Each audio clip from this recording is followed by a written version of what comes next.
In the Paralympic Games, the classification system is essential as it defines which athletes can compete in which sports. Athletes are divided into classes based on how their impairment affects them on the field of play in order to allow fair competition. If you're new to classification, it can help to think of why men almost always compete against men and women almost always compete against women. Or think of it in similar terms to how boxing at the Olympic Games works, where athletes compete in different weight categories, like flyweight or heavyweight.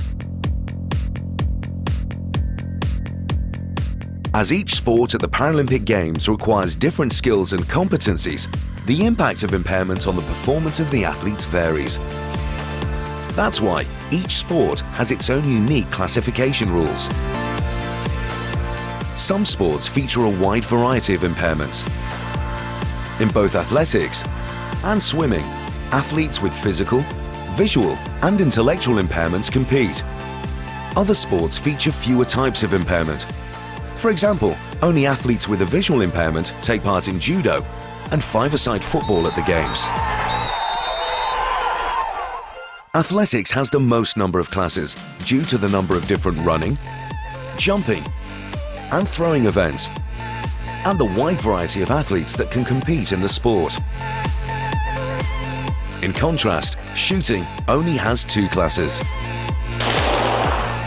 Each athlete competing at a Paralympic Games has already gone through an evaluation to determine their class.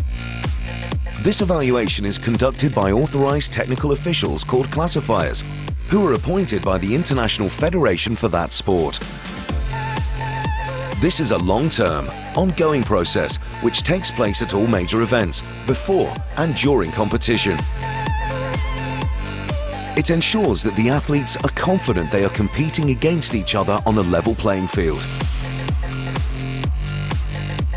Classification won't get in the way of your enjoyment as a spectator, and will also help you further appreciate the ability and the performance of the athletes.